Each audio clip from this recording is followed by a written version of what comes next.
el PowerPoint correspondiente y recordar, ¿cierto? Como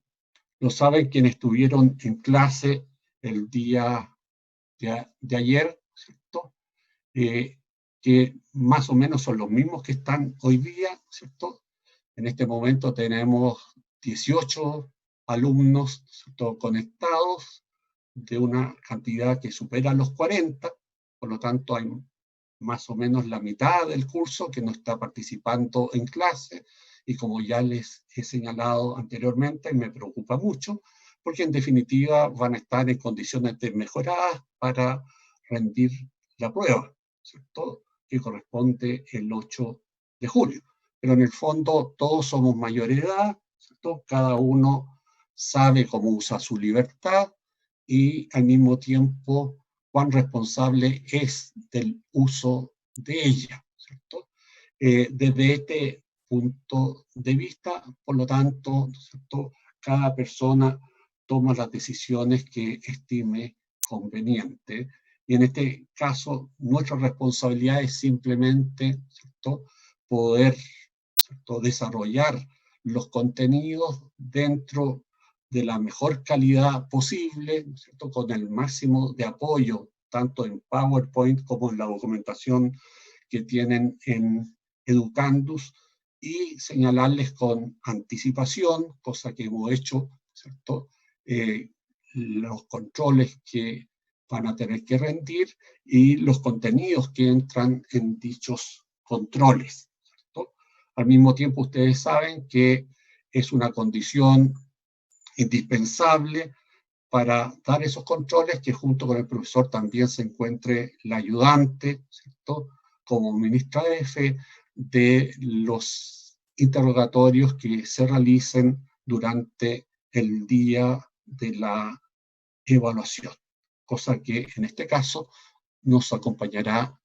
Camila Muñoz, ¿cierto?, que es la ayudante oficial del curso, y eventualmente también, ¿cierto?, el ayudante, ¿cierto?, asociado, que es alumno de la escuela de tercer año, ¿cierto?, y que por lo tanto también podrá estar conectado y por lo tanto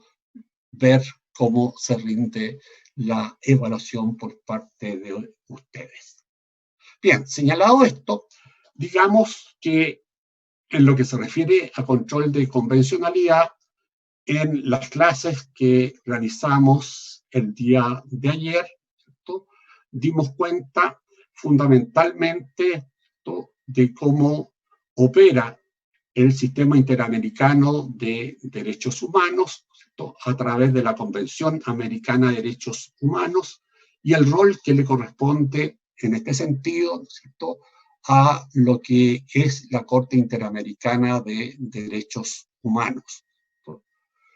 Cabe también señalar que hemos visto cuáles son las principales competencias que tiene en este sentido la Corte Interamericana de Derechos Humanos, ¿cierto?, y sus principales atribuciones que le otorgan la calidad, ¿cierto?, en materia, ¿cierto?, de casos contenciosos, como también de opiniones consultivas, de ser el intérprete auténtico y final de la Convención Americana de Derechos Humanos, ¿cierto?, y al mismo tiempo la competencia para resolver todos los casos contenciosos que se le hagan llegar, ¿cierto? Y en este sentido, la Corte Interamericana ha señalado, como ya lo vimos en el día de ayer, ¿cierto?, la necesidad que tienen todos los órganos de los estados partes y especialmente las judicaturas, ¿cierto?, de dichos estados, ¿cierto?, de aplicar el control de convencionalidad, ¿cierto? Y en esta perspectiva nosotros dijimos que ese control de convencionalidad tienen que aplicarlo los estados partes, teniendo presente también, ¿cierto?, lo que son las disposiciones, ¿cierto?, del artículo 29 de la Convención, que se refiere a los 4 literales, ¿cierto?, que nosotros ya hemos visto, ¿cierto?, que establecen las reglas de interpretación y que el literal D de ellas, ¿cierto?, posibilita que en ese control de convencionalidad interno que deben realizar los órganos estatales y especialmente los tribunales, ¿cierto?, deben aplicar los estándares mínimos, ¿cierto?, que exige la Convención Americana de Derechos Humanos y por lo tanto contrastar esos estándares mínimos del Corpus Juris Interamericano, al cual también hablamos ayer, ¿cierto?, de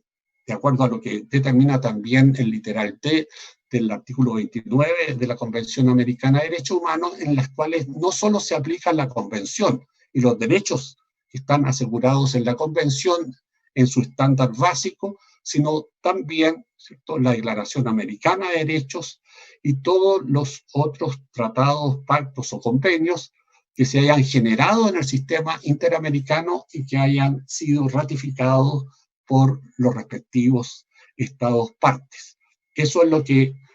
como recordaremos, ¿cierto?, hemos denominado el Corpus Juris Interamericano, que es el cual, ¿cierto?, va a ser el parámetro a través del cual hay que, ¿cierto?, considerar la conformidad o inconformidad de las disposiciones de derecho interno, ¿cierto?, y también no solo las normas de derecho interno, sino también las conductas de los órganos y autoridades públicas dentro del sistema, porque si, ¿cierto?, en definitiva estas autoridades no se ajustan al estándar mínimo de respeto de los derechos contenidos en ese, ¿cierto?, en ese Corpus Juris Interamericano, ¿cierto?, las personas van a poder plantear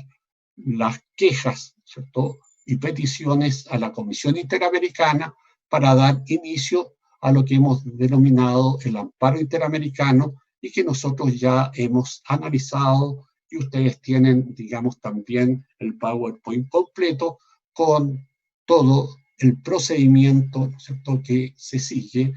teniendo en consideración no solo la Convención Americana, sino también los reglamentos tanto de la Comisión Interamericana como de la Corte Interamericana de Derechos Humanos. A su vez, también solo recordando elementos que ya hemos analizado, ¿no?, nosotros terminamos la sesión de ayer especificando, ¿cierto?, cómo a través de los casos contenciosos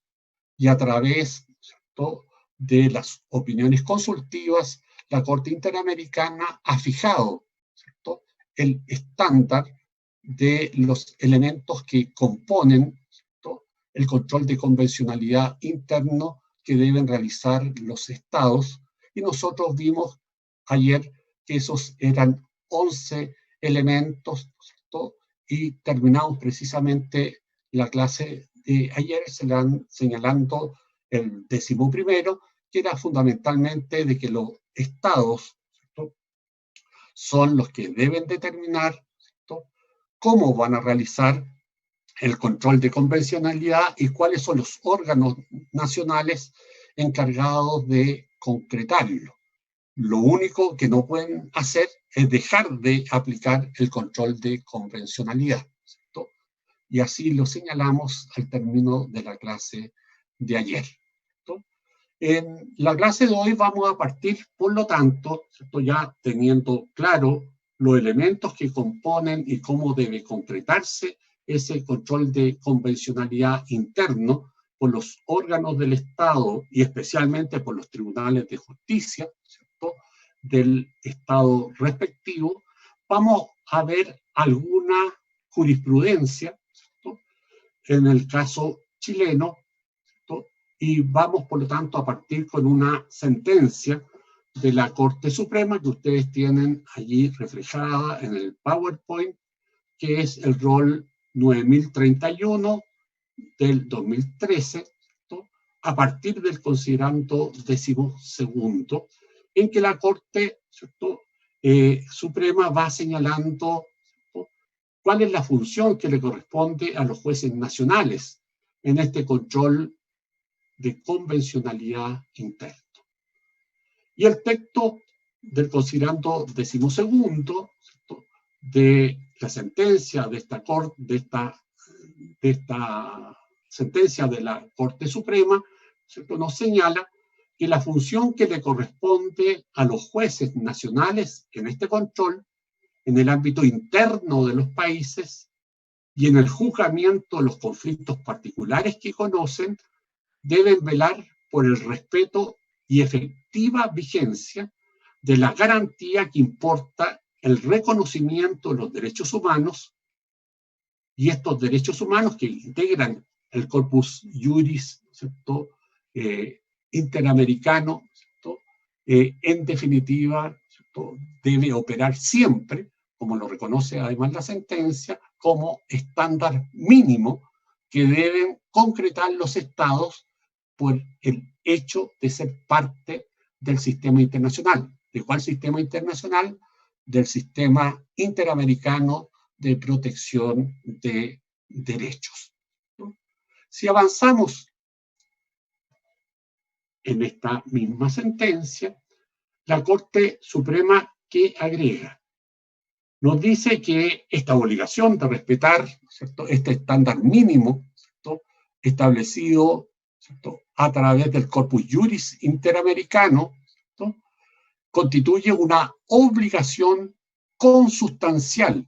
al ejercicio de la jurisdicción, y en nuestro país es parte de la función conservadora de que están investidos todos los tribunales, especialmente sus instancias superiores.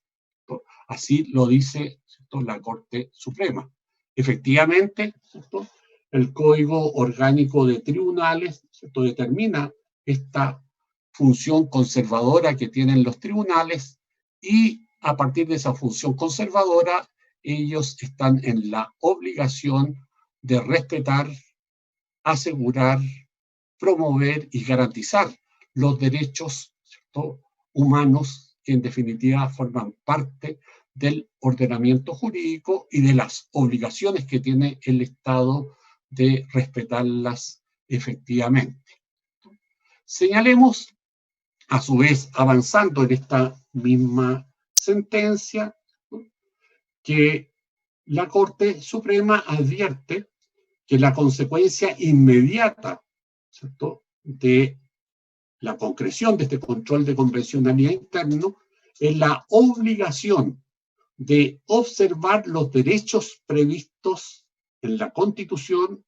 en los tratados internacionales, en el derecho consuetudinario internacional y en el jus cogens. Como ustedes pueden darse cuenta, aquí la Corte Suprema señala, ¿cierto?, que hay que aplicar el bloque completo de derechos del cual hablamos en las clases iniciales. Acordémonos que el bloque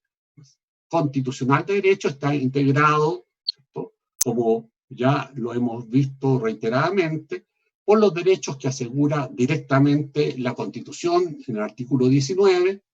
por los derechos no enumerados, ¿cierto?, o derechos, ¿cierto?, que podemos denominar también como implícitos, los cuales se derivan de los valores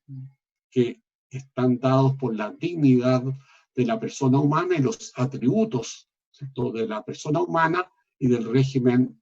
democrático representativo de gobierno, ¿cierto?, a su vez por el derecho convencional internacional ratificado por el Estado de Chile en materia de derechos humanos, ¿cierto?, tratados, por lo tanto, internacionales que contengan elementos o garantías de derechos humanos, por el derecho internacional consuetudinario que tenga también, ¿cierto?, elementos que aseguren o garanticen derechos, y las normas imperativas de derecho internacional, vale decir, las normas de jus cogens. Aquí, por lo tanto, la Corte Suprema reconoce que todos esos derechos contenidos en esas fuentes forman parte, por lo tanto, ¿cierto?, de la aplicación del corpus juris que debe hacer el tribunal, ¿cierto?, utilizando este corpus juris como el parámetro, ¿cierto?, el marco, ¿cierto?, de norma básica contra el cual hay que comparar, ¿cierto?, la normativa y la conducta de los órganos del Estado internos, ¿cierto? Y por lo tanto, ¿cierto?, este estándar mínimo siempre debe ser aplicado, ¿cierto?, por los jueces. Y por lo tanto, ¿cierto?, en caso de conflicto de normas internas con ese estándar mínimo, ¿cierto?, el juez debe preferir la aplicación de la norma, ¿cierto?, internacional que protege en mejor forma el derecho, cuando en definitiva la norma interna no alcanza ese estándar mínimo. Y por lo tanto, los jueces internos deben hacer en tal sentido, ¿cierto?, siempre una interpretación del derecho interno que sea conforme, ¿cierto?, con el derecho internacional a través de este corpus juris, ¿cierto?, interamericano. Ya, pero si seguimos avanzando, y vuelvo a repetir lo que ya nos decía esta diapositiva y esta sentencia de la Corte Suprema, la consecuencia inmediata, ¿cierto?, es la obligación de observar los derechos previstos en la Carta Política, en los tratados internacionales, en el derecho internacional consuetudinario y el jus cogens, dándole aplicación directa a sus disposiciones. Vean bien lo que dice la Corte Suprema. La aplicación que debe hacer de ese corpus juris es una aplicación directa y al mismo tiempo debe también profundizar su contenido mediante una interpretación que atienda a los motivos, objeto y fin de las disposiciones y principios que las inspiran, ¿cierto? Por lo tanto, la interpretación a la cual aludíamos es una interpretación de conformidad con el corpus juris interamericano, que debe realizarse de manera sistemática, como lo dice la Corte Suprema, y conforme a las circunstancias de contexto y específicas del caso correspondiente. Por lo tanto, ustedes ven cómo la Corte Suprema acoge, por lo tanto, lo que es este control de convencionalidad interna y a través de las sentencias también, ¿cierto?, desarrolla una pedagogía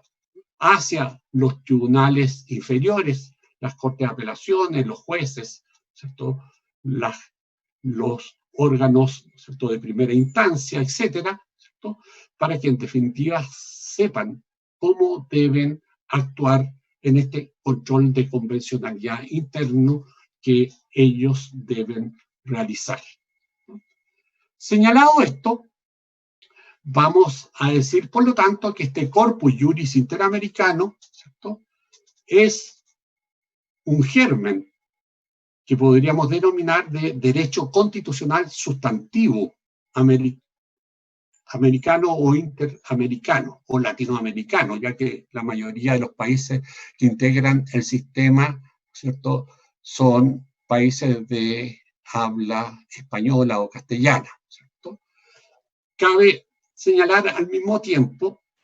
que en la aplicación de este derecho público común básico latinoamericano que constituye el corpus juris interamericano, ¿cierto?, ¿por qué no se le puede denominar así? ¿Cierto? Simplemente porque es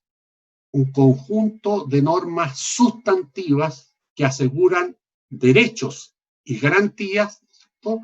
que en definitiva constituye un estándar común y básico para todos los estados partes del sistema interamericano de derechos humanos, ¿no? Es, por decirlo así, un germen de constitución sustantiva en la medida en que asegura un conjunto de derechos, ¿cierto?, y de garantías de los derechos que en definitiva es el estándar mínimo que es exigible, ¿cierto?, a los estados que forman parte del sistema. Y dentro de esta perspectiva, como nosotros ya también lo analizamos, ¿cierto?, en las sesiones de ayer, ¿cierto?, este sistema, de protección de derechos, que es el sistema interamericano, a partir de la Convención Americana de Derechos Humanos. En definitiva, vamos a encontrar que el preámbulo de la propia Convención Americana, como también ya lo hemos señalado en otras oportunidades, ¿cierto?, dice que este sistema es un sistema coadyuvante y complementario, ¿cierto?, de los sistemas nacionales. Y por lo tanto, el sistema interamericano solo va a actuar, ¿cierto?, una vez que hayan podido desarrollar sus competencias y sus atribuciones, ¿cierto?, todos los órganos en el ámbito nacional y especialmente los jueces, ya que, como también lo hemos advertido reiteradamente, ¿cierto?, el sistema de peticiones y quejas solo podrá ser utilizado una vez que se hayan agotado las instancias jurisdiccionales internas de protección de los derechos, ¿no? Y, por lo tanto, ¿no?, el sistema interamericano opera como un control subsidiario, ¿cierto?, una vez que se han agotado las instancias internas, y por lo tanto opera como último recurso, ¿cierto?, de carácter internacional para la protección de los derechos en los estados que son parte del sistema interamericano, ¿no? Obviamente, cabe señalar que en esta perspectiva, ¿cierto?, el objetivo y fin que persigue, ¿cierto?, el sistema interamericano y la Convención Americana sobre Derechos Humanos es el mismo que persiguen, ¿cierto?, las constituciones al interior de nuestros estados nacionales, ¿cierto? Se aseguran derechos, se garantizan derechos con el objeto de dignificar al ser humano a través del respeto de los derechos humanos, que concreta a su vez el valor de la dignidad de la persona. Por lo tanto, ¿cierto?, esto es una finalidad común tanto del sistema interamericano como de los estados partes. Y por eso los estados partes, ¿cierto?, participan del sistema interamericano, ¿no? Y por lo tanto es un fin común tanto al derecho constitucional de los estados partes como, ¿cierto?, al sistema, ¿cierto?, que establece y tiene como base la Convención Americana de Derechos Humanos. Podemos agregar al mismo tiempo, ¿no?, que es necesario también precisar las diferencias, ¿no?, entre este control de convencionalidad, ¿cierto?, y, por otra parte, el control de constitucionalidad, ¿cierto?, que ustedes ya conocen en el caso chileno porque aprobaron su curso, ¿no es cierto?, de Derecho del Estado y Jurisdicción Constitucional, ¿cierto?, y por eso están en el curso, ¿no es cierto?, de Derecho Fundamental y Garantías Constitucionales. Veamos dentro de esta perspectiva, ¿cierto?, cuáles son las diferencias entre control de convencionalidad y control de constitucionalidad, ¿no? Lo primero que tendríamos que decir es que el control de convencionalidad tiene como parámetro, como norma, por lo tanto básica, que debe ser respetada, ¿no?, este corpus juris, ¿no?, de los derechos humanos, que está integrado por la Convención Americana, por la Declaración Americana de Derechos y Deberes del Hombre y por el conjunto de otras convenciones en materia de derechos que haya aprobado el Sistema Interamericano de Protección de Derechos. Como ya lo hemos reiterado muchas veces, eso es lo que conforma el corpus juris interamericano, ¿cierto? Y eso es, ¿cierto?, el parámetro, para decir, el elemento, ¿cierto?, que debe ser contrastado con la normativa interna del Estado, y la normativa interna del Estado debe respetar siempre, ¿no?, por lo tanto, ese estándar mínimo de derechos y garantías que establece el sistema interamericano. En cambio, el control de constitucionalidad, que obviamente se aplica en el ámbito del derecho interno, no tiene como parámetro de control, ¿cierto?,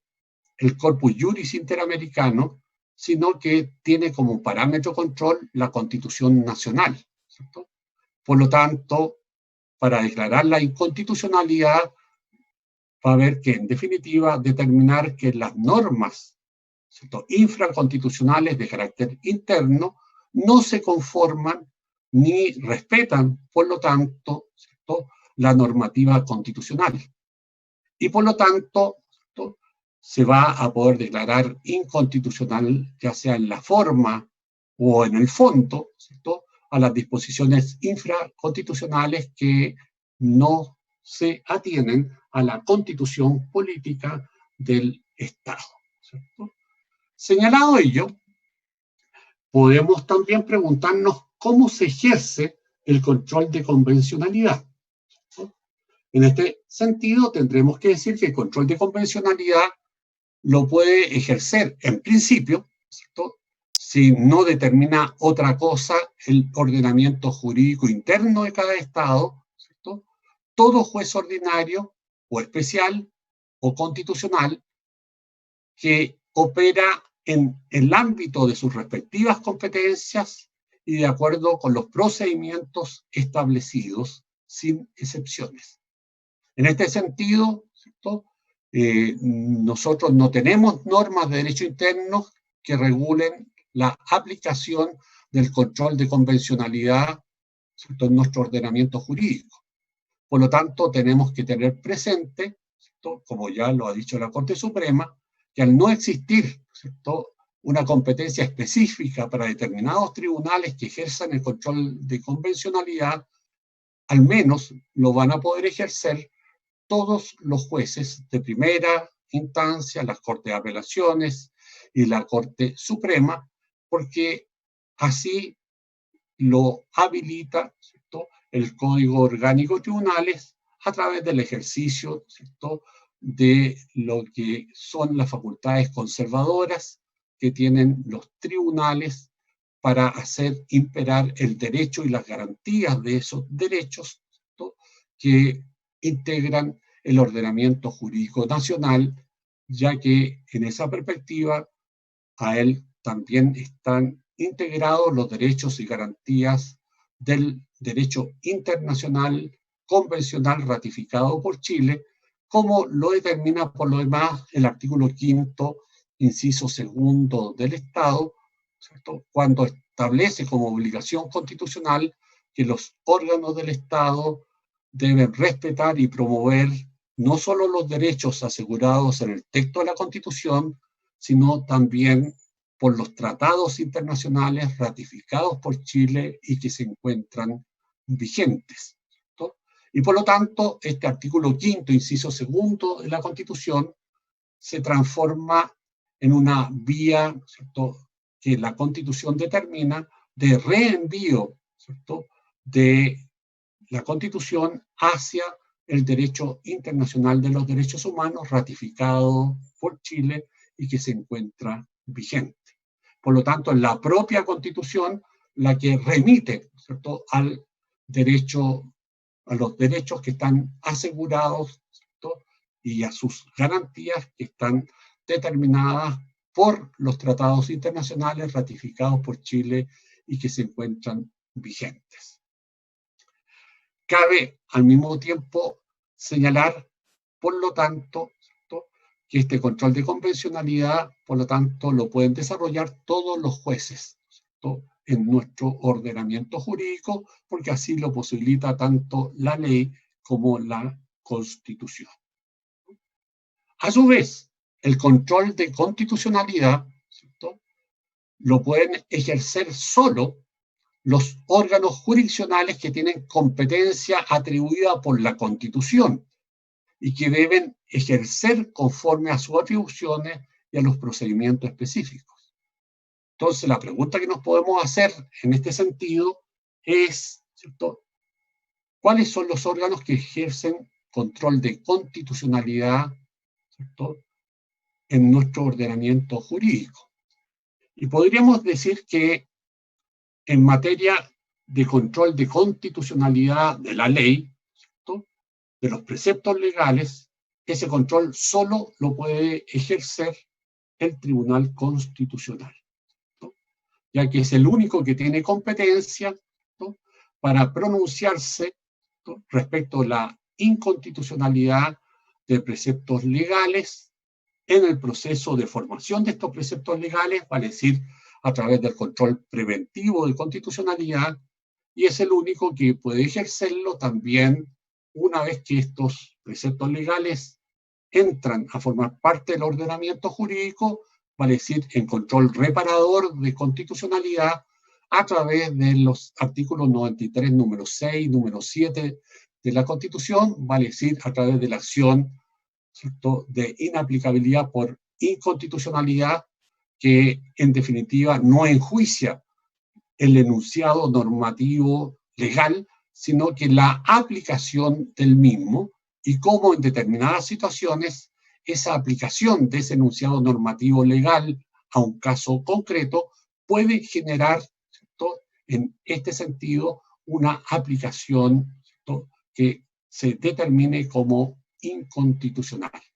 Eso es lo que se denomina el control concreto de constitucionalidad de preceptos legales que determina el artículo 93, número 6 de la Constitución, y que exige para determinar, ¿cierto?, esa consideración, ¿cierto?, de inconstitucionalidad de la aplicación de un precepto legal en un caso concreto, ¿cierto?, la mayoría, ¿cierto?, de los miembros del Tribunal Constitucional.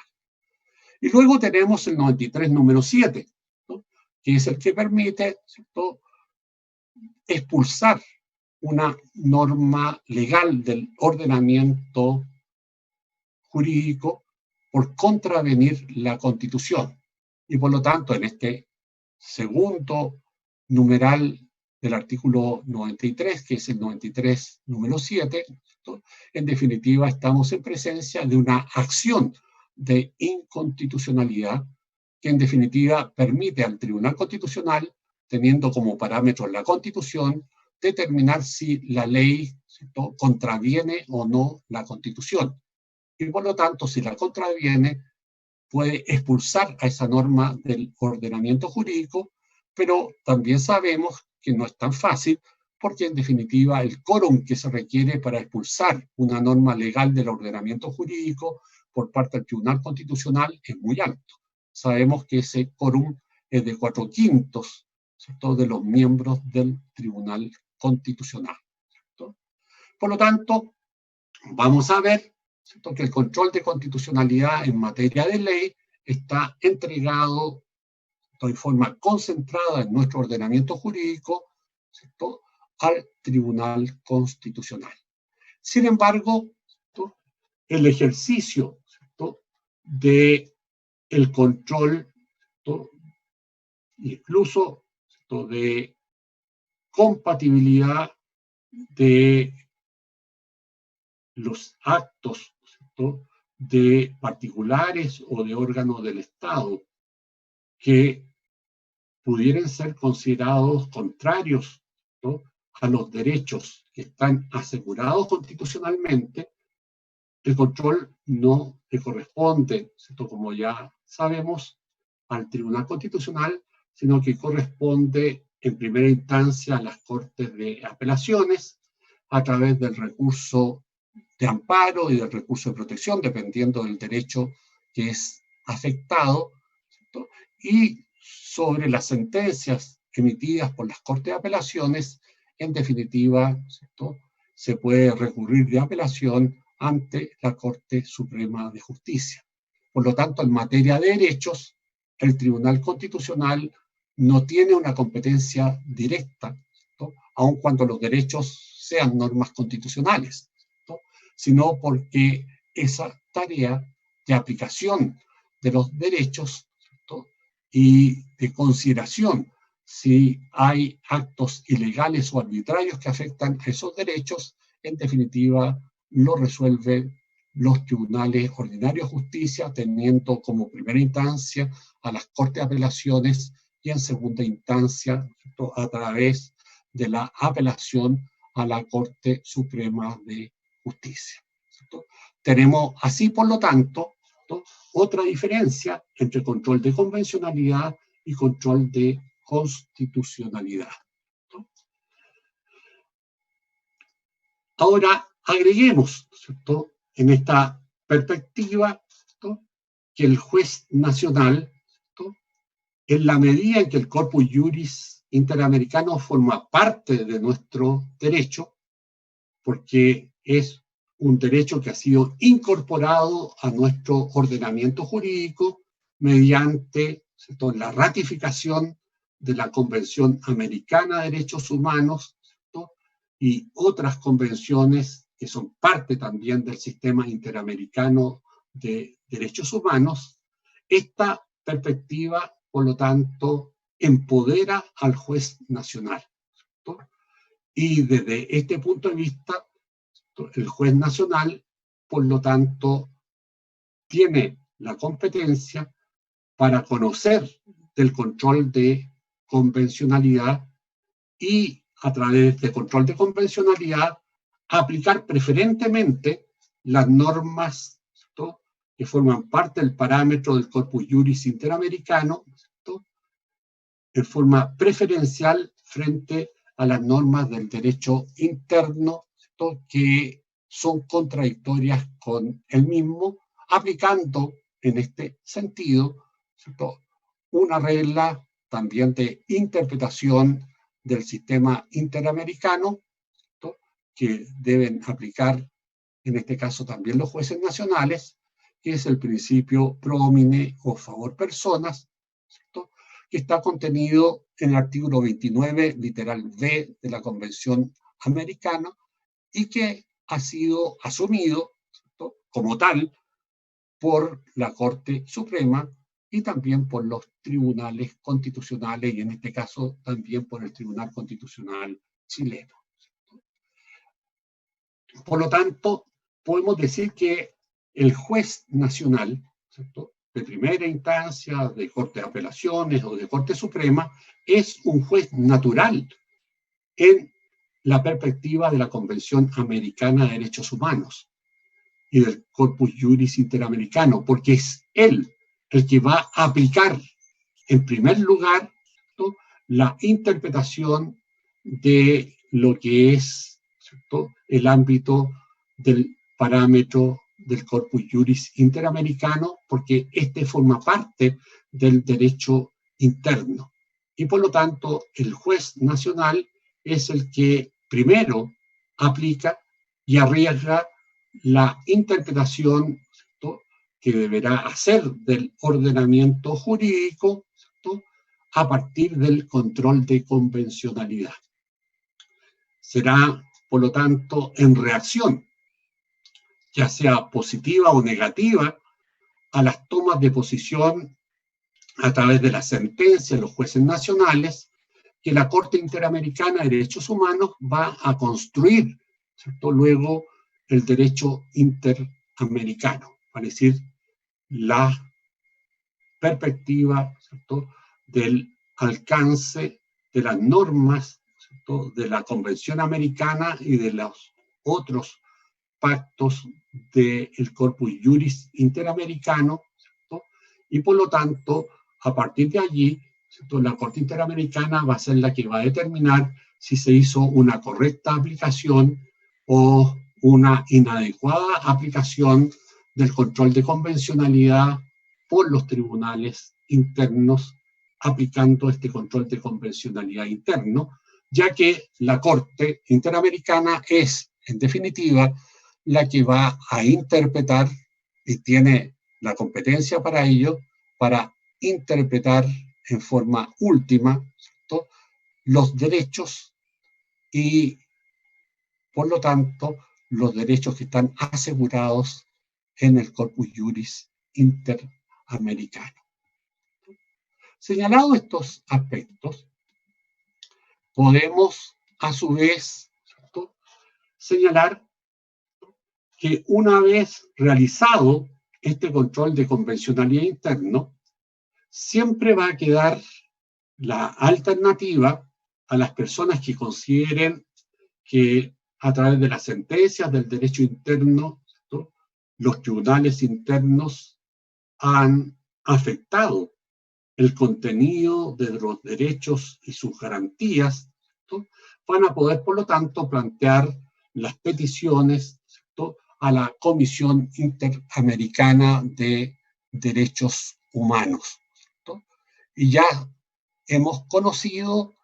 cómo opera este amparo interamericano, ¿cierto?, cómo, por lo tanto, la Comisión le corresponde la protección de los derechos, ¿cierto?, conforme, ¿cierto?, a lo que es el Corpus Juris Interamericano. Pero al mismo tiempo sabemos que la Comisión Interamericana de Derechos Humanos es solo un órgano prejudicial, un órgano de control, ¿cierto?, de que en definitiva los estados actúen conforme a las obligaciones que la Convención determina. Sin embargo, si los estados no cumplen, ¿cierto?, con las recomendaciones que hace en este sentido la Comisión Interamericana de Derechos Humanos, la Comisión Interamericana tiene, ¿cierto?, la facultad, tiene la atribución de pasar el caso, ¿cierto?, a la Corte Interamericana de Derechos Humanos para que ésta, como órgano jurisdiccional vinculante para los estados partes, ¿cierto?, a través de una sentencia, resuelva, por lo tanto,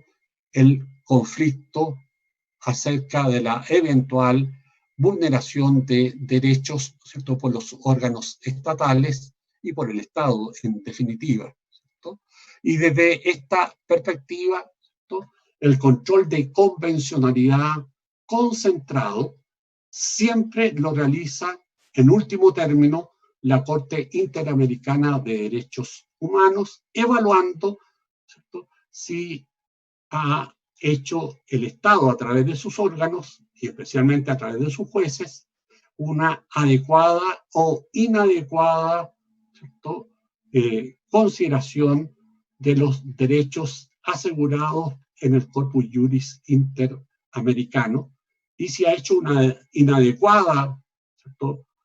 análisis y aplicación de los derechos del Corpus Juris Interamericano, la Corte determinará su sentencia, la responsabilidad internacional del Estado respectivo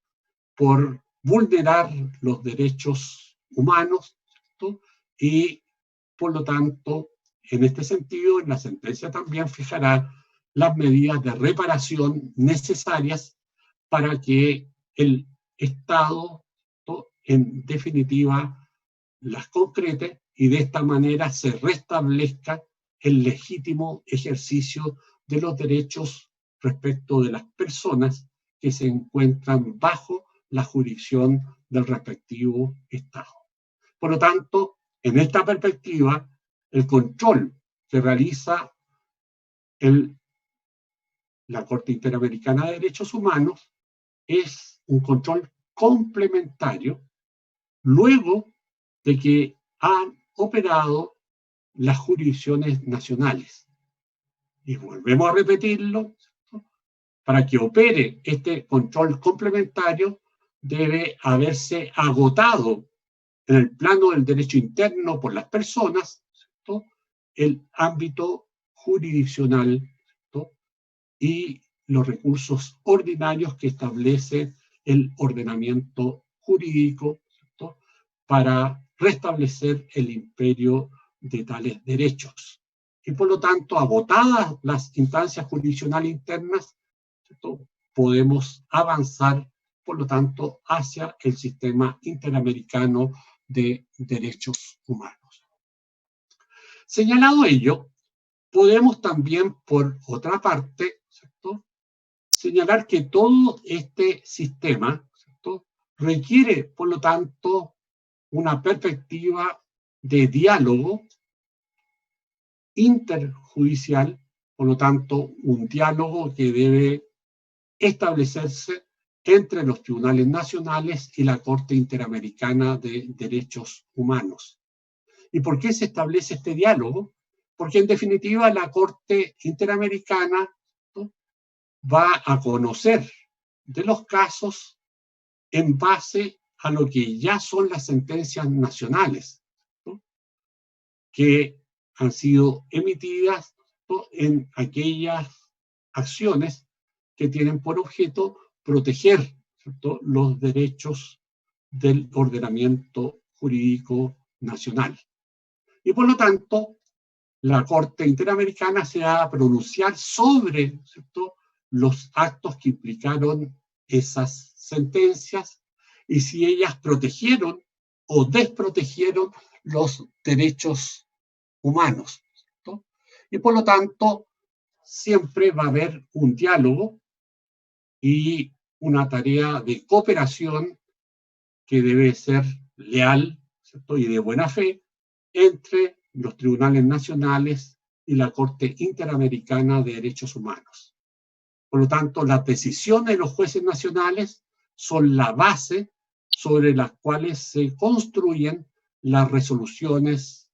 y sentencias ulteriores de la Corte Interamericana de Derechos Humanos, ¿no? ¿Quiénes tienen derecho a someter un caso a la Corte Interamericana para que ésta realice este control concentrado de constitucionalidad? Ya sabemos, ¿no?, porque así lo hemos analizado en lo que es el amparo interamericano, que solo es la Comisión Interamericana de Derechos Humanos y los estados partes los que pueden someter un caso a la Corte Interamericana de Derechos Humanos. Por lo tanto, para ello es necesario haber agotado previamente los procedimientos, ¿no?, a través de las peticiones y quejas que pueden formular las personas, ¿no?, que están sometidas a la jurisdicción de uno de los estados partes del sistema interamericano ante la Comisión Interamericana, ¿no?, conforme a lo que prevén los artículos 48 a 50 de la Convención Americana sobre Derechos Humanos que ya hemos analizado previamente, ¿no? Por lo tanto, la Corte va a analizar, ¿cierto?, a través del procedimiento que también ya se ha precisado, ¿no?, a través de las etapas orales y escritas, ¿cierto?, y dentro de la perspectiva, por lo tanto, donde el Estado acusado de eventualmente vulnerar los derechos de eventuales víctimas que están sometidas a su jurisdicción, en definitiva, tiene igualdad de armas, ¿cierto?, para debatir junto con la Comisión Interamericana de Derechos Humanos ante la Corte, que es la que va a tomar la decisión, ¿cierto?, de si en definitiva se vulneraron o no derechos del Corpus Juris Interamericano, ¿no? Y desde este punto de vista, la Corte va a decidir a través de la sentencia que dicte, ¿cierto?, si en definitiva, ¿cierto?, y de acuerdo a los argumentos emitidos tanto por el Estado como por la Comisión y con la participación de la eventual víctima también, ¿cierto?, si en definitiva se lesionó o se afectó, ¿cierto?, el goce de los derechos de las presuntas víctimas que recurrieron al sistema interamericano. Y va a disponer, ¿no?, también la Corte Interamericana de Derechos Humanos, junto con la sentencia, si es procedente, que se reparen las consecuencias de la medida o situación configurada por la violación de los derechos del Corpus Juris Interamericano y eventualmente también el pago de una justa indemnización. Nosotros ya vimos, ¿cierto?,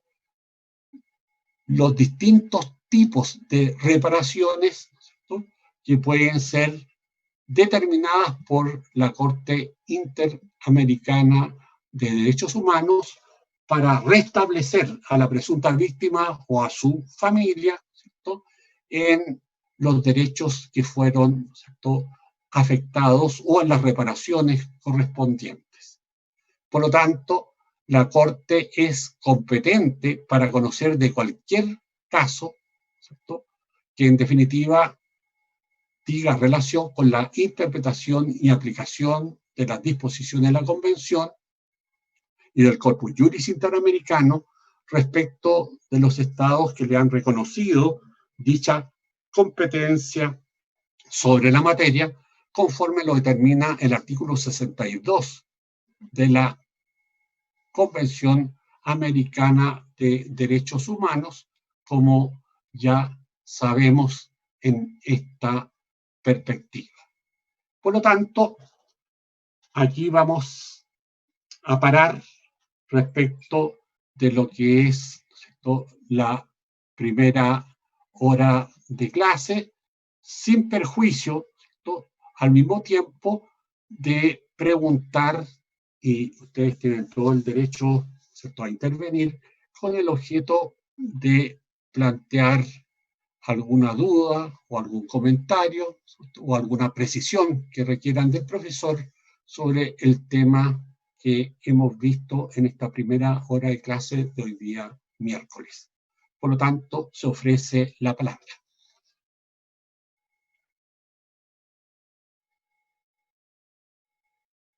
Cualquier duda, cualquier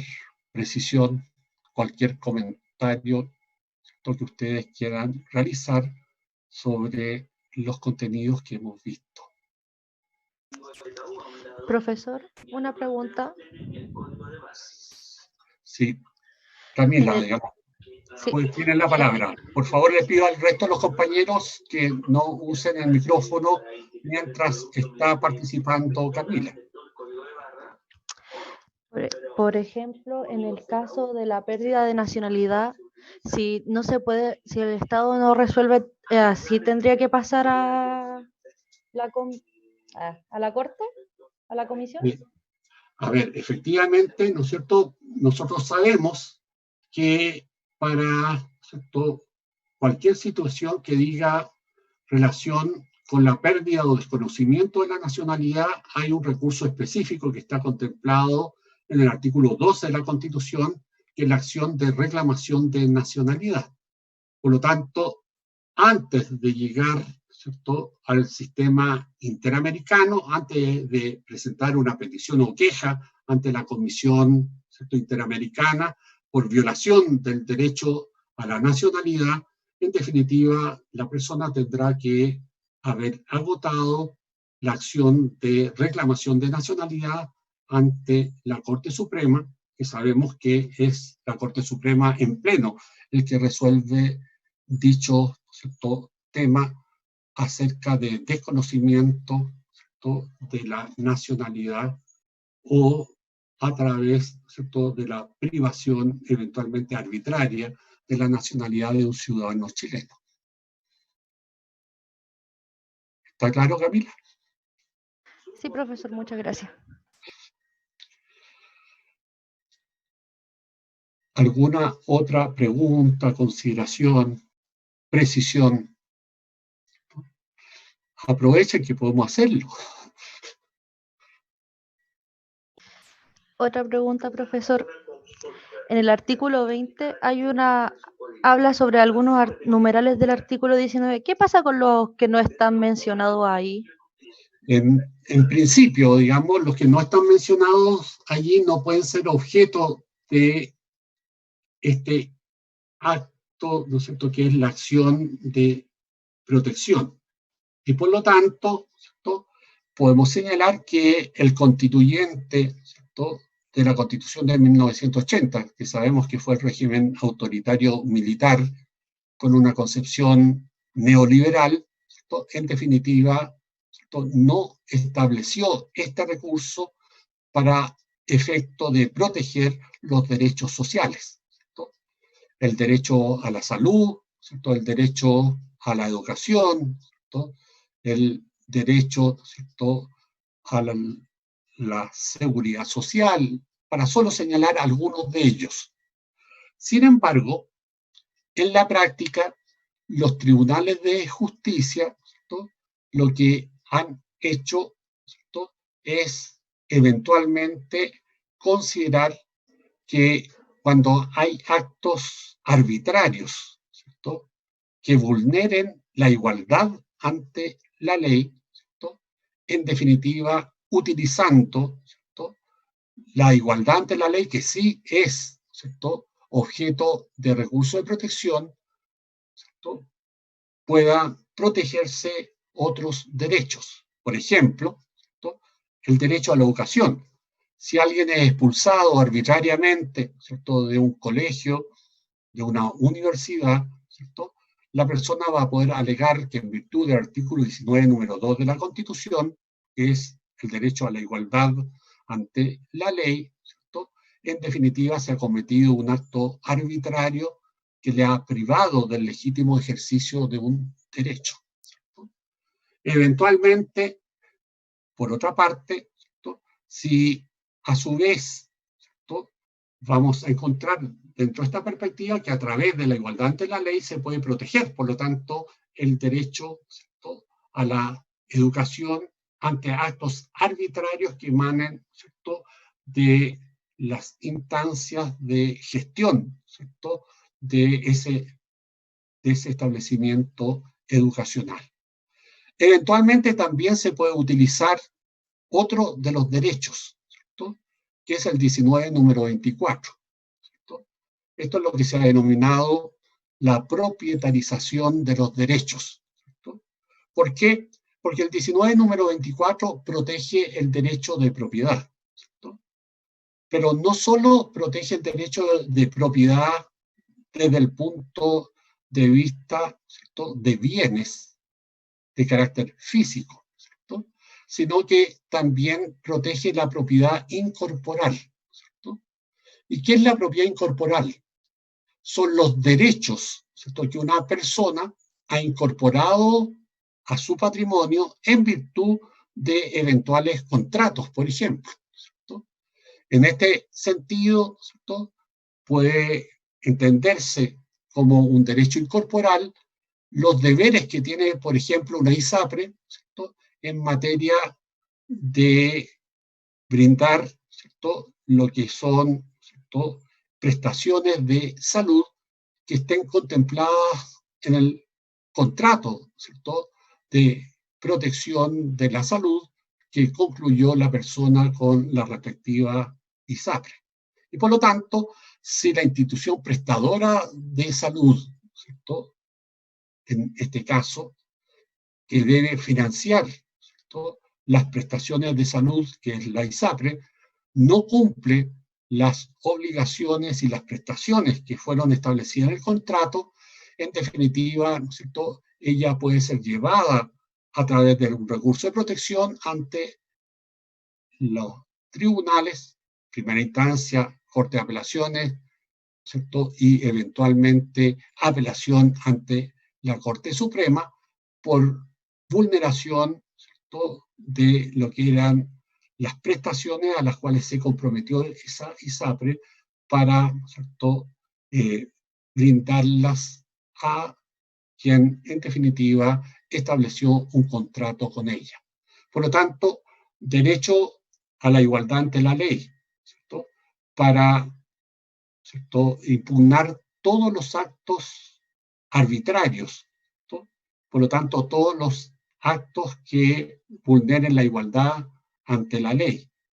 Y el derecho de propiedad a través, ¿cierto?, del derecho de propiedad incorporal protegido, ¿cierto?, por el 19, número 24, es otro instrumento a través del cual se pueden proteger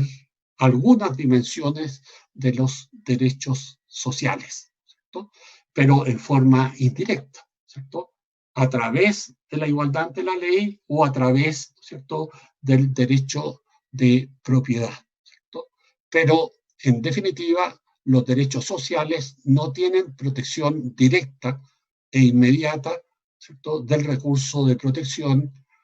en materia de derechos. Y por lo tanto, hay que tener presente, ¿cierto?, cuáles son los derechos que eventualmente son protegidos por el recurso de protección para no cometer errores respecto, ¿cierto?, de la posible inadmisibilidad del recurso de protección, porque en definitiva no hay un derecho, ¿cierto?, que pueda ser protegido a través del mismo. ¿Estamos?